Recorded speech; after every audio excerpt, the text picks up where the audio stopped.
sort of started to fizzle here, and we know Denver's been on a tear. Well, that ended last night. Bulls beat Denver. Their 7-game win streak's over, 130, 127. So many points. Josh Giddey with 21. Kevin Huerter finishes with 20. Jokic had his 36, 18, and 13th. Yep, 8 triple-double of the season. No Christian Braun. He's out 6 weeks with an ankle injury.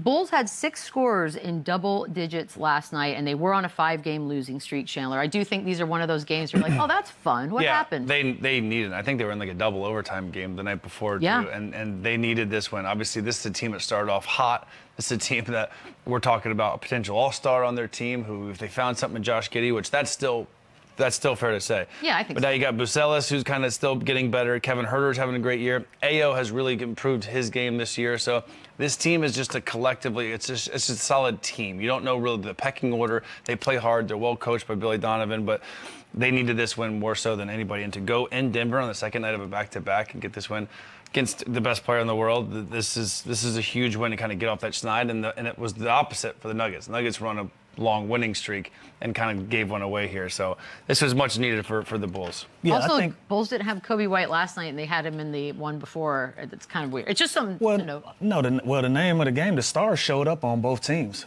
But Denver got outscored on the bench 66-9. That's where the game is. Like if you say that again, 66-9 from the bench. That's where the game is. Like Jokic, if you look at these numbers and you close your eyes, Jokic and Jamal Murray did that thing. You probably say they probably won that basketball game. So I think this was one of those games where the bench came in and did their jobs and helped them win a big basketball game that they needed. If they match up again like this and they can shore up some of this bench scoring, I think we're talking about a different outcome. But that's what we're looking at. We're looking at a bench that got outscored 66-9 last night. It's hard to win a basketball game like that no matter what your stars do. That looks like a typo. Just looking at that over and over again looks like a typo. Josh Giddey, now I've got the thing, Lou, where if you sign anything for 100 M's, you can never be underrated. Can't be underrated. Which is what he did. He's got a 4-year, $100 million deal during the offseason, and that was his 4th triple-double last night. He's second only to Jokic. Absolutely. So let's rate him. He's doing it? Is he out-playing? Yeah, I think he got a fair deal, and he's playing to that level. Now, he's also in year 1 of that deal. Let's have this conversation in year 3 and 4 and see if he's getting under or overpaid. But right now, I think that's a fair deal for a guy that got paid this offseason. 4 triple-doubles, you're getting your money's worth, and they're competitive. So I don't see any problems with it. I like it. Yeah, Josh Giddey, he reminds me of this guy I played college with, this kid, Nick Calathis, who got drafted, still plays in Europe. He's just his 6'6", 6'5", was just got a brilliant basketball mind. His vision is insane. He's a guy that you would want to play with if he's your point guard. I mean, he makes the game easy for you. He finds you. He really drops dimes. And now he's scoring. Now he's getting in the paint. He's being a little bit more efficient. He's always struggled with his outside shot, but I can't help but think this guy was on the Thunder like a year ago. And now he's a possible all-star, averaging damn near a triple-double. OKC? Right. I don't know. Is that still a compliment for OKC? They should have got more. Does that mean? I don't remember the trade, but they definitely should have got more for this dude because he is an absolute stud. And again, I think they got a championship. That's true. It worked. When you start thinking about all-star again, it's fun to say, yeah, he's an all-star with this new format, and they were 6-1. We were talking about that. Then they lose 5 in a row. So I think for him to actually reach that, it's like Denny in Washington. Like he's averaging 26 a game. It sounds good, but you have to be on a winning team. You have to separate yourself, and there's going to be so many, inflated numbers that to do it on a team that's under 500, probably not going to get an all-star. This is a big win last night. More games like this is going to help his case. This one but look at 22, 10-9. He's absolutely balling. Yeah, he's killing it. All-star for sure.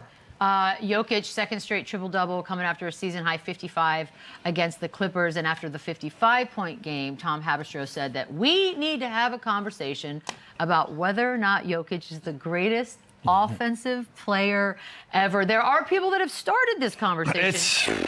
But it sounds very, whoa, that's a big conversation. It's just crazy because when you watch him play, it's not like what your typical center does, right? Like when I think of Shaq, I think of this physically dominating, just dunk on your head, and that's not what Jokic does necessarily. He's just such a finesse player. He's so smart. He's pretty much a point guard out there that just controls the offense. And he's got so many different ways to hurt you, whether that's with his passing, with his rebounding, with getting to the free throw line, with it's just averaging triple doubles. It's the guy is insane. I love what he does on the court. I love what he does off the court.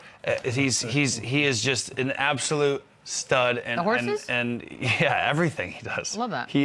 He's incredible to watch, and he's already put himself in that kind of category of the greatest, not only one of the greatest centers of all time, one of the greatest players of all time. Maybe I'm jaded because I lived it, and he's knocked me out of the playoffs a couple times, and I'm looking at it in that lens. It's hard for me to step outside of my personal experience with this guy to say that he's the best offensive player. But when you look at the numbers, when you look at the impact and how he's changed the way that we view the Denver Nuggets as a whole, you have to give him credit for what he's brought to the table. Like, I had no idea that this type of talent was going to come down the pipeline when he started to begin the bubble as an all-star level guy. And now you look back 5 years later, and he's still averaging triple-doubles and still being more impactful as ever. But, you know, sometimes we throw the greatest of all time out there a little too lightly. Fair. We use that word ever too lightly. I like to see these things play out. Now, right now, he's already in that conversation with a lot of these guys, but ever is going to be subjective to what you like, what style of play that you're into.